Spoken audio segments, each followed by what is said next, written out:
Buenas tardes. Hoy, martes 3 de junio del año 2025, doy inicio a la charla 118 de Radiografía del Imperialismo Británico. Es un día, qué sé yo, que comenzó un poco complicado porque lo fui a buscar a la casa a Nacho. Yo me equivoqué en el horario, llegué unos minutos tarde y bueno, en ese ratito, charlando con una vecina, a plena luz del día, como corresponde, dos sinvergüenzas en moto los robaron. Por suerte a él no le pasó nada y pudo esconder su computadora y su celular. Pero bueno, así vivimos, acá en el partido de Quilmes, en la provincia de Buenos Aires. Por más que los políticos hablen y hablen y hablen, la realidad es muy simple. Estamos librados a nuestra suerte. No hay nada nuevo bajo el sol. Cualquier hora es apta para que uno sufra el embate del robo. Y por otra parte, como veníamos hablando cuando lo traía acá a casa a filmar, de ser detenidos, estos delincuentes rápidamente van a ser puestos en libertad, como corresponde a esta locura en la que estamos viviendo hace muchos años. Así que bueno, le dije no filmemos, ¿no? Pero demostrando que es una persona valiente, porque acaba de sufrir un mal momento. Bueno, acá estamos. Así que con todo cariño, con todo respeto, le voy a dedicar esta charla al querido Ignacio Nacho Araújo, el jefe de filmación de esta locura que está próxima a cumplir 3 años. Bueno,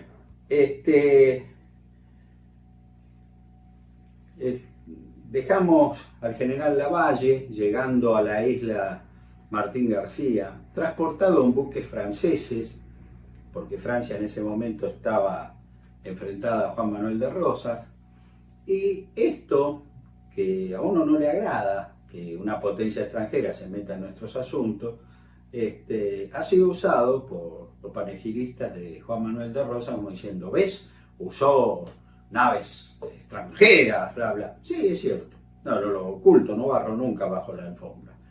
Pero también les recuerdo que en 1829, cuando siendo gobernador el general Lavalle y puso a que los ciudadanos franceses prestaran una especie de servicio militar, los franceses robaron nuestra escuadra y en ese entonces Juan Manuel de Rosas aplaudió la medida y les ofreció suministros y les pidió que por favor no devuelvan la escuadra argentina. Así que una de cal y otra de arena. Si vamos a criticar una cosa, también critiquemos lo otro. Yo critico ambas.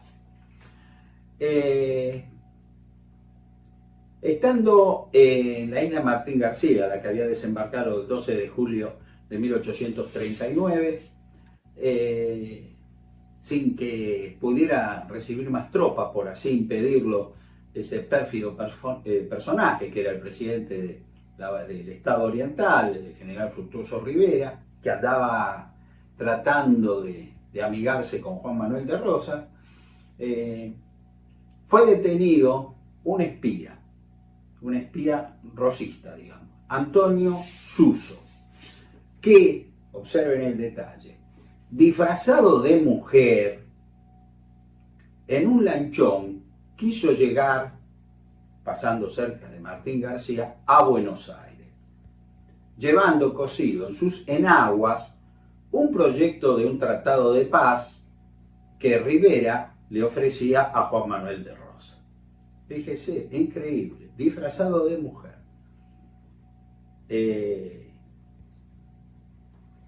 Lavalle lo interrogó.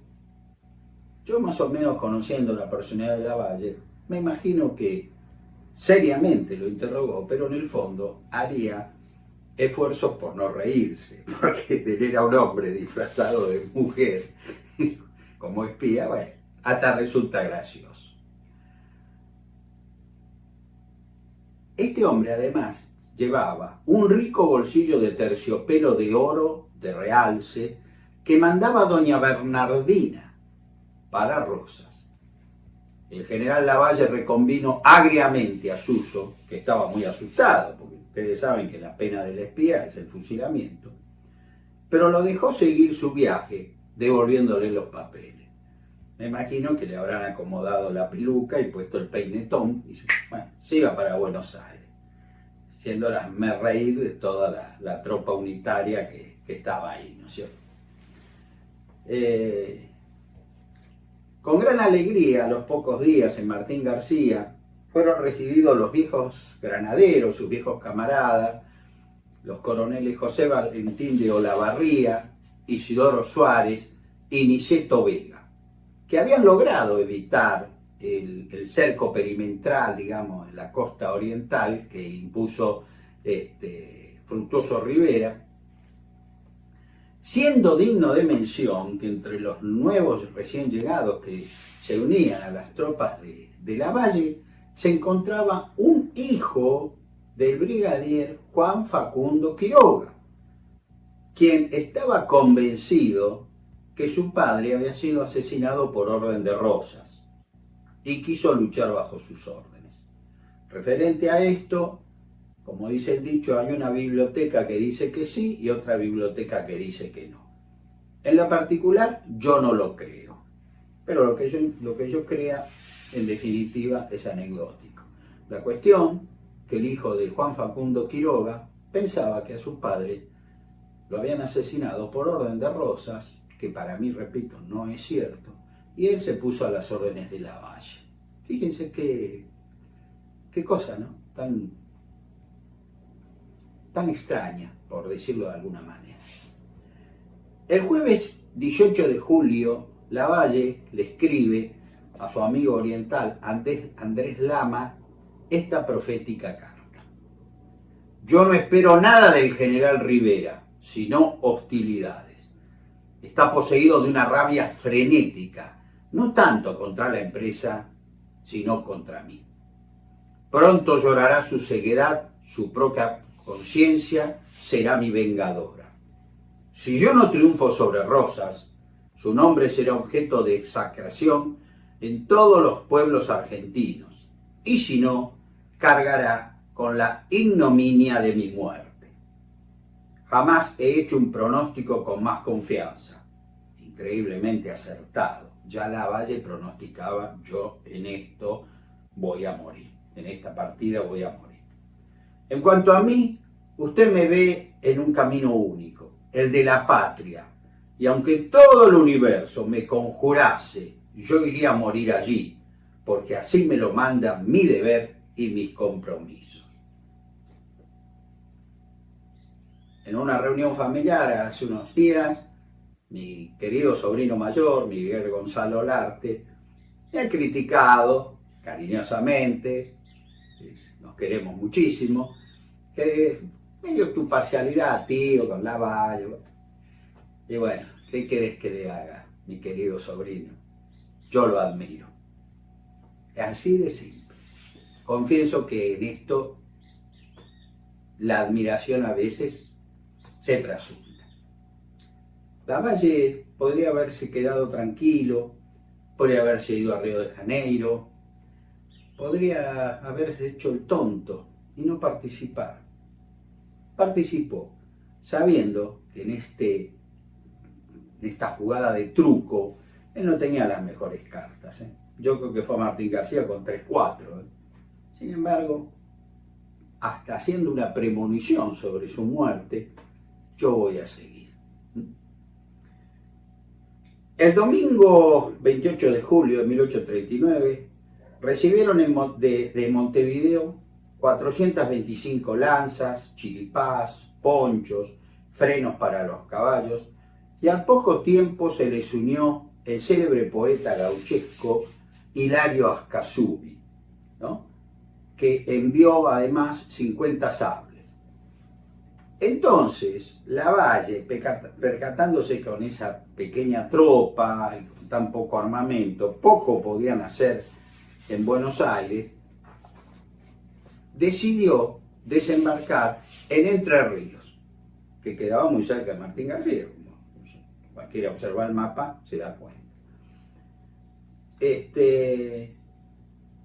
Porque el gobernador Pascual Echagüe, con 6.000 hombres, con 6.000 entrerrianos, había invadido el territorio del estado de Montevideo.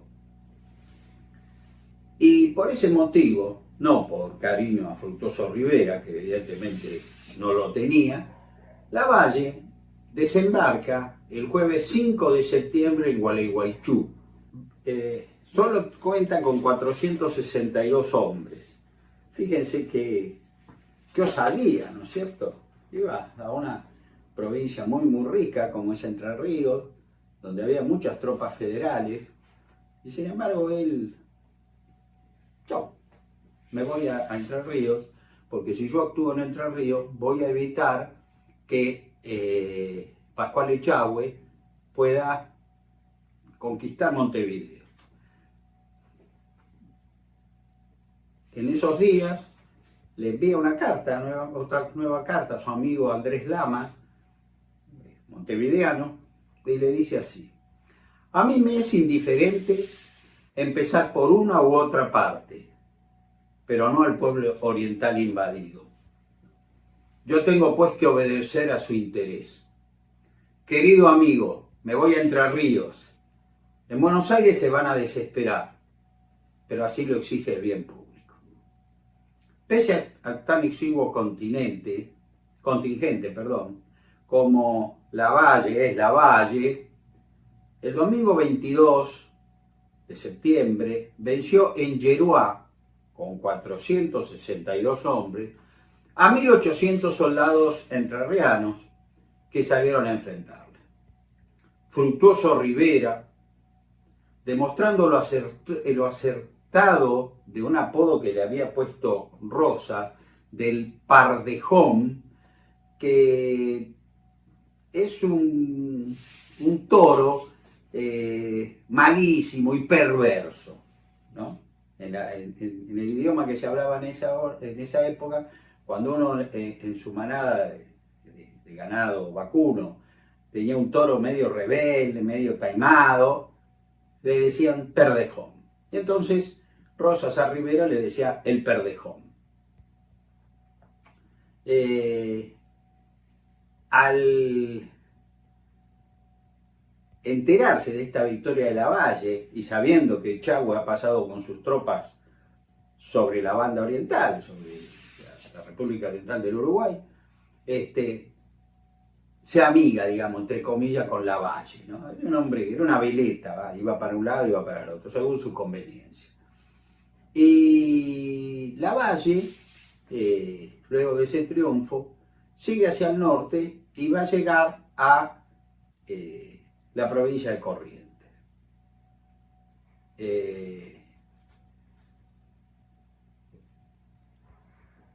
En Uruguay, en el actual territorio uruguayo, el general Pascual Echagüe, el gobernador de Entre Ríos, va a ser derrotado en la batalla de Cagancha, que nosotros para nuestra historia no significa absolutamente nada, es uno de los tantos combates que tuvimos.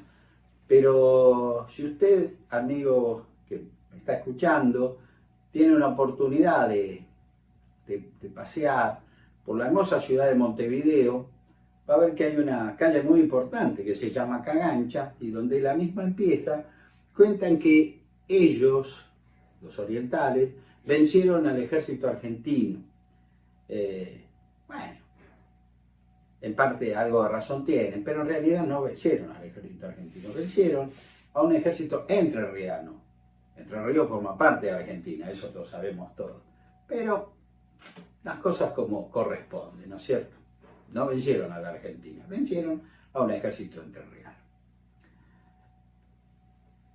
El viernes 18 de octubre de 1839, ya en territorio correntino, Lavalle se va a entrevistar con el gobernador de esa provincia, Pedro Ferré, y se pone a sus órdenes junto a toda la Legión Libertadora, que pronto va a incrementar sus filas, porque al poco tiempo, al mes digamos, van a llegar los sobrevivientes de la Revolución de los Libres del Sur, derrotados en la célebre batalla de Chascomús el 7 de noviembre de 1839.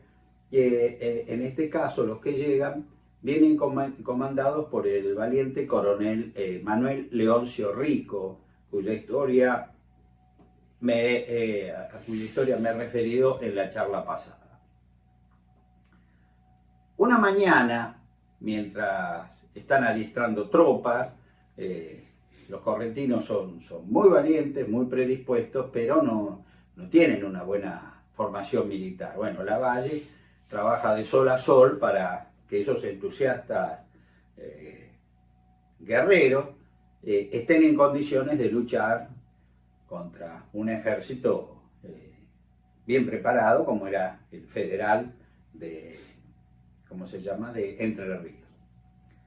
Una mañana, mientras está en esas tareas, de pronto se da vuelta y le pregunta a unos oficiales: ¿saben ustedes qué día es hoy? Se miran los demás y bueno, en ese momento no es como ahora que tenemos 1000 formas de saber qué día es, qué hora, ¿no? A veces la gente sabía, me equivoco, hoy es tal día, no, era tal, hoy es martes, no, para el jueves, bueno, así se vivía, era otra vida, otra forma de vivir. Y él le dice: hoy es 13 de diciembre, aniversario del fusilamiento del coronel Dorrego, por mi orden. ¿No?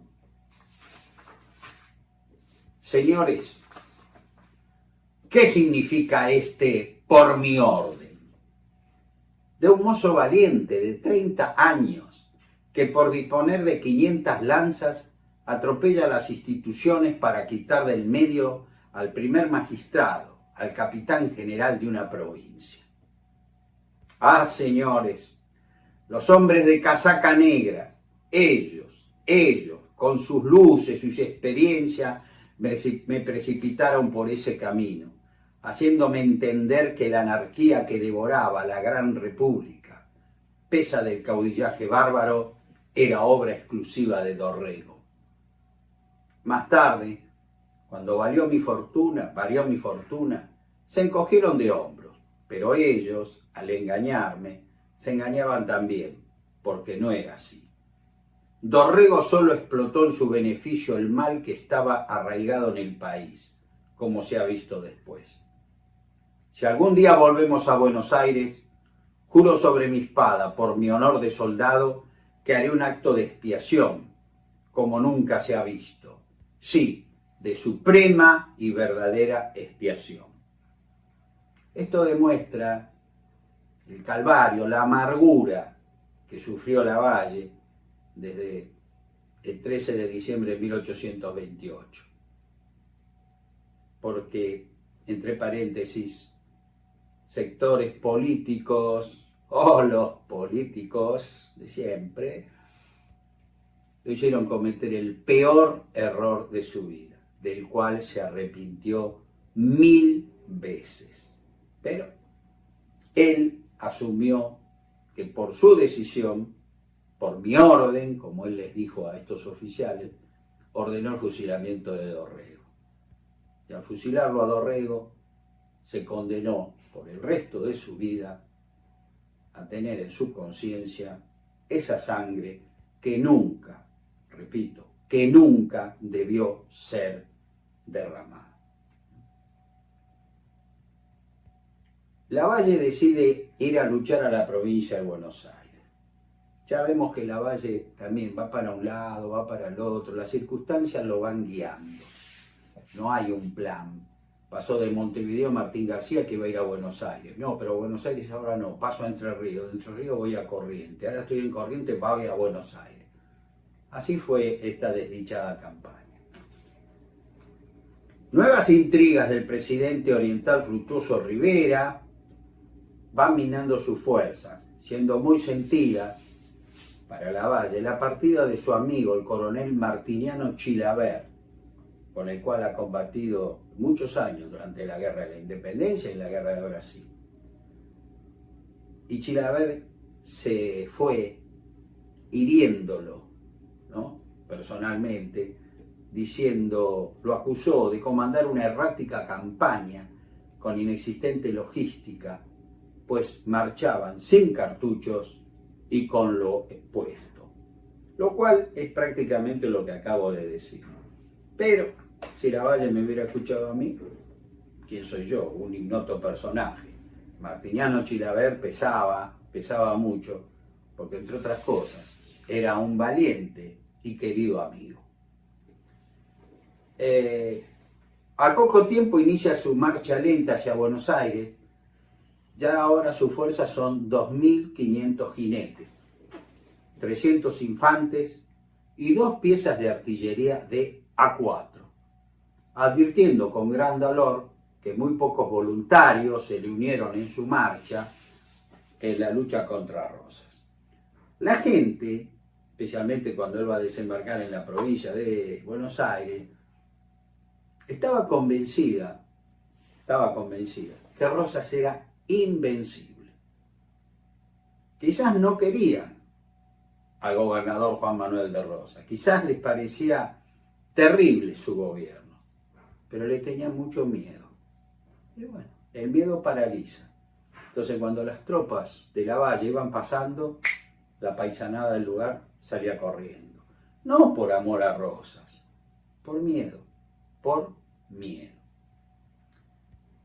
Rosas, pese a contar con fuerzas muy superiores para enfrentar a Lavalle, se calcula que en ese momento tenía 3.300 jinetes, una fuerza de caballería impresionante, 2.200 infantes y 12 cañones. Lavalle tenía 2 nada más. Con una reserva estratégica en la ciudad de Buenos Aires de 5.000 hombres, no salió a enfrentarlo. Lo dejó que Lavalle siguiera avanzando. Le cedió el terreno para destruirlo cuando fuera oportuno, si eso se justificaba. Aquí hay también media biblioteca a favor y media biblioteca en contra. ¿Le tuvo miedo a Lavalle? Quizás sí. O fue una estrategia verdaderamente brillante, hay que reconocerlo. Las tropas de Lavalle se van a ir desgranando, como si fuera un choclo, ¿no? La deserción comenzó, porque ¿a dónde iban? Y no lo sabemos. Lavalle estaba verdaderamente mal, vamos a decir la verdad. No digo que estaba loco, pero estaba mal. No tenía en quien confiar. La deserción de un Chilavert para él debe haber sido tan dolorosa, tan dolorosa. Llega así a Morón, al pueblo de Morón, muy cerca ya de la ciudad de Buenos Aires. Y ahí da una vuelta y llega ¿a dónde? Al pueblo de Navarro, a las cercanías del pueblo de Navarro, en donde va a vencer a las fuerzas del coronel Juan Lorea y deliberadamente, luego de su triunfo, se dirigió a la estancia de Almeida. ¿Qué era la estancia de Almeida? El lugar donde el sábado 13 de diciembre de 1828 Lavalle tomó la peor decisión de su vida, repito, de la que siempre se arrepintió, cuál fue ordenar el fusilamiento del coronel Manuel Dorrego, el gobernador de la provincia de Buenos Aires. Al entrar en la habitación donde tomó la trágica y desgraciada decisión, enmudeció y su rostro se transfiguró. Habían pasado 11 años. Lavalle fue como un déjà vu, volvió a ese momento trágico. Luego de unos minutos que parecieron siglos, sin decir nada, como si hubiera quedado petrificado por los trágicos recuerdos que desde esa fatídica jornada lo atormentaron hasta el fin de sus días, rompió el incómodo silencio y mirando al general Tomás de Iriarte, que le acompañaba, expresó: amigo mío, ¿cuándo llegaremos a Buenos Aires para rodear de respeto y consideración a la viuda y a las huérfanas del coronel Dorrego. Me hicieron cometer un crimen. Yo era muy joven entonces. No tenía reflexión y creí de veras que hacía un servicio a la causa pública. Mucho me costó firmar la sentencia. Me enfermé porque yo amaba mucho a Dorrego, le tenía inclinación. Pero es cierto también que cargué solo con la responsabilidad. Hasta en esto creí encontrar un mérito y por eso lo publiqué. Es preciso mirar por la familia de Dorrego. Cuando entremos en Buenos Aires, he de asegurar su bienestar futuro. Más tarde nos trajeron 2 catres, dice Tomás de Iriarte, pero Lavalle no pegó un ojo en toda la noche, sintiéndole yo fumar y revolverse en el catre y suspirar de continuo. Al día siguiente, de madrugada, continuamos la marcha en silencio. Fíjense, ¿no? La mente de este torturado hombre, de este glorioso granadero, quizás uno de los mejores formados en ese glorioso regimiento, del cual llegó a ser jefe en el Perú en 1823. Qué tristeza, ¿no?, de vida, porque contra la conciencia no se puede. La traición francesa. Luego de vencer al coronel Vicente González en Merlo, Lavalle permaneció en una tensa espera en ese lugar, a la espera de un contraataque rosista que nunca se produjo. Por lo tanto, el miércoles 19 de agosto de 1840, entró en Luján a la espera que llegase la ayuda prometida de 3.000 infantes franceses. El almirante Charles Baudin le había prometido. Pero Lavalle ignoraba que este alto oficial de la Armada Francesa estaba llevando tratativas ya muy avanzadas con Juan Manuel de Rosas para levantar el bloqueo francés a la ciudad de Buenos Aires y el resto de la Confederación Argentina. 10 días más tarde, o sea, a fines de agosto de 1840, se entera de la traición francesa y en carta a su esposa Dolores, con profunda amargura, le expresó: la falsedad de los 3.000 infantes, qué daño me han hecho. Claro, porque él se quedó esperando. Y mientras que él esperaba en Luján, en esa zona, muchos soldados cansados de dar vuelta de aquí para allá, comenzaron a desertar, ¿no? O sea, sus fuerzas se fueron reduciendo. Nunca llegaron esos 3.000 infantes. La causa estaba perdida. Dándose cuenta que estaba solo, decidió marchar hacia San Pedro para no quedar atrapado entre el ejército rosista y el santafesino, por lo que ingresó en la provincia de Santa Fe, venciendo al gobernador Juan Pablo López, y ocupó la capital de esa provincia. Lavalle, una vez más, demostraba que, pese a todo, era un soldado excelente. Verdaderamente, con lo poco que tenía, hacía milagros. Y así fue como derrotó a las fuerzas santafesinas del gobernador López, ¿no es cierto?, de Juan Pablo López, que no era otro que el hermano del famoso Estanislao López, el que venció con Francisco Pancho Ramírez a las tropas del director supremo José Rondó en la batalla de Cepeda, 1820, o sea, 20 años después. Al morir su hermano, ¿quién quedó de gobernador? El hermano, Juan Pablo López. Bueno, así cosas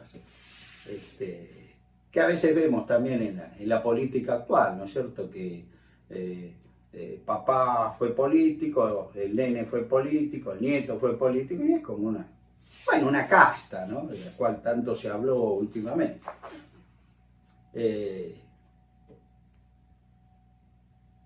Lavalle, sin ninguna resistencia, luego de vencer a las tropas santafesinas en forma aplastante, llega a la capital de la provincia, la ciudad de Santa Fe, Y como ocurría y como va a seguir ocurriendo hasta que desaparezca el hombre de la faz de la tierra, un grupo de calificados vecinos salieron a saludarle, a mostrarle toda su alegría, su pleitesía, ¿no? Porque haber llegado el Libertador, como quizá pocas horas antes hubieran saludado a las fuerzas del gobernador Juan Pablo López, porque esa es la realidad. Pero esta comitiva que llega a verle, le entrega un presente. ¿Cuál es ese? ¿Qué es ese presente? El general Eugenio Garzón y varios de sus jefes, a los que ellos arteramente han atrapado. Era Garzón, oriental de nacimiento, respondía a las tropas federales, y Garzón, digamos, no en una emboscada militar, en una emboscada ahí en la ciudad, los desarmaron todos, los pusieron presos y se lo entregan como un presente a Lavalle, para que Lavalle lo fusile. Lavalle, muy molesto por esa cobarde actitud, les preguntó a esos calificados vecinos santafesinos: ¿y por qué no los mataron ustedes en el acto al tomarlos prisioneros? ¿Quieren que caiga sobre mí la muerte de todos ellos? Está bien, señores, los prisioneros serán fusilados. ¿Qué tal? Pero no lo hizo. Les perdonó la vida, les brindó un buen trato. Al poco tiempo, Lavalle se entera en la ciudad de Santa Fe de la firma de la paz entre las fuerzas bloqueadoras francesas, entre los barcos de guerra franceses, y el representante de Juan Manuel de Rosas. Y comprendió entonces que había sido traicionado, que lo habían usado. Los franceses lo usaron para presionar a Rosas, y ahora, como ya no lo necesitaban, chao, lo dejaban librado a su suerte. Rosas, pese que en su oportunidad había dicho que él no trataría con ningún emisario francés que viniera con fuerza armada, debió ceder por la guerra civil que estos provocaron para lograr sus fines, y así, el jueves 29 de octubre de 1840 se firmó la paz con los franceses. Esto se hizo a través del llamado Tratado Arana-Macao. Voy a leerles brevemente una cápita, digamos, que yo puse en la obra a la que me estoy refiriendo a este tema. El brigadier Juan Manuel de Rosas le ordenó al ministro de Relaciones Exteriores de la provincia de Buenos Aires, el doctor Felipe Arana, que finiquitara con el comandante de las fuerzas navales francesas que bloqueaban los puertos de Buenos Aires y parte de la Mesopotamia, el vicealmirante Ángel René Armand de Macao, la finalización del conflicto. Por ese tratado, conocido por sus apellidos, Arana-Macao, que se firmó el 29 de octubre de 1840, Rosas se avino a indemnizar a todos los ciudadanos franceses a quienes había perjudicado, comenzando con la viuda del litógrafo César Hipólito Baclé, a quien le entregaron 30.000 pesos, una verdadera fortuna. Asimismo, se reconoció a los ciudadanos franceses los derechos, garantías y franquicias que tenían las naciones más favorecidas, Gran Bretaña, que fue el motivo real del conflicto. ¿Se acuerdan? Porque los franceses decían: ¿por qué los súbditos de Francia tienen que prestar una especie de servicio militar y los británicos no? Y la respuesta era simple: porque el Tratado de Reconocimiento en 1825 con la Gran Bretaña era un tratado nacional, y la ley que imponía a los franceses prestar un servicio militar en Buenos Aires era una ley provincial. Nuestro país se comprometió además a respetar la independencia del Estado oriental, y por último, Juan Manuel de Rosas se comprometió a amnistiar a los emigrados que quisieran retornar a la patria aun aquellos que se hubieran alzado en armas contra su gobierno. Pero eso, pese a estar firmado, no se cumplió. Ningún emigrado que quiso volver, era como acá no ha pasado nada. Si alguno volvía, y por lo menos iba a ser detenido. Francia debía devolver la isla Martín García y saludar a nuestro pabellón con una salva de 21 cañonazos. Al hacerlo, el buque francés Alemán, en la rada porteña, se adhirieron naves estadounidenses, brasileñas y británicas. Entre ellas, curiosamente, la Clio, la nave en la que el capitán John James Onslow nos arrebató las Islas Malvinas el jueves 3 de enero de 1833. O sea que al saludar con salva de 21 cañonazos, la devolución de la isla Martín García, un logro muy importante, eso se debe reconocer a nuestro pabellón, pues también hipócritamente la marinería de la fragata Clio, quizás algunos de ellos participaron en el robo de las Malvinas, también saludaron nuestra bandera. Total, lo que abunda no daña, ¿no? Luego de leer lo obtenido en dicho tratado, en lo particular, me quedan grandes dudas sobre si en realidad triunfamos en la porfía, como proclaman siempre los panegiristas de Juan Manuel de Rosas. Pero como argentino, ¿no?, me ratifico en mis dichos, siento un patriótico orgullo por el saludo de desagravio que la potencia europea debió efectuar a nuestra bandera al devolver la isla Martín García. Eso fue perfecto. Y eso yo lo aplaudo de pie. Bueno. Finiquitada la cuestión con los franceses, Rosas puso al mando de las fuerzas de la Confederación Argentina al expresidente oriental, general Manuel Oribe, quien, como expresé, desde la derrota que Lavalle le infligió el 15 de junio de 1838 en la batalla de El Palmar, por la que debió abandonar su país, la presidencia y su país, le profesaba a Lavalle un odio visceral, un odio profundo. Y por ese motivo, Oribe le imprimió a la persecución contra Lavalle un ritmo frenético, pues quería matarlo, si es posible con sus propias manos.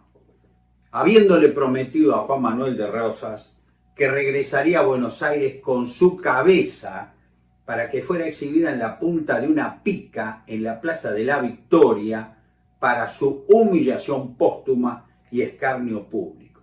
Es decir, lo mismo que habían hecho con el desgraciado, con el pobre sargento mayor Pedro Castelli, luego de la derrota de la batalla de los Libres del Sur. Acuérdense que su cabeza estuvo casi 8 años en una pica en la plaza de la ciudad de Dolores, ¿no? El odio profundo de esa época es verdaderamente hiela la sangre.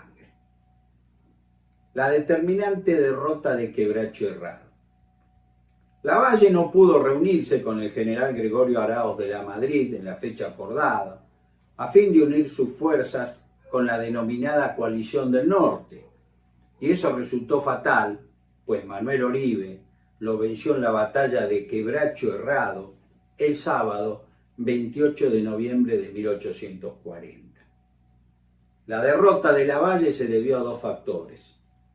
Los federales tenían a su favor una proporción numérica favorable de 3-1 y además contaban con cabalgaduras frescas, con muchos caballos de refresco, mientras que los de Lavalle lucharon con los caballos que montaban, que ya a esa altura de los acontecimientos eran unos famélicos cuadrúpedos que mucho no podían hacer.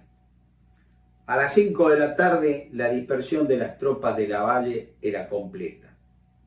Lavalle junto a unos oficiales se retiraba al tranco del campo de combate cuando el coronel Niceto Vega, un viejo amigo, un oficial granadero, se le acercó y muy nervioso le gritó: «Mi general, por la patria, galope, le suplico que se salve, galope».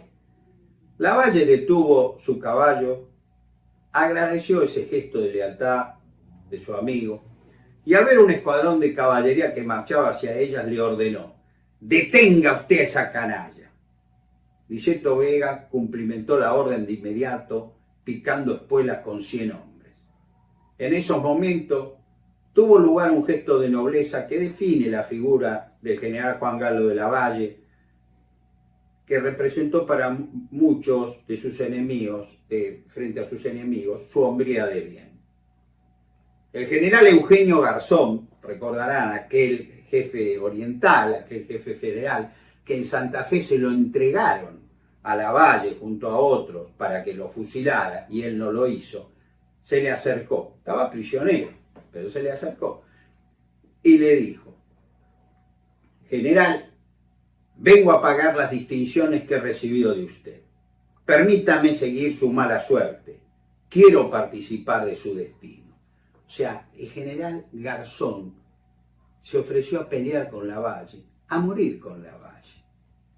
Qué hermoso gesto, ¿no es cierto?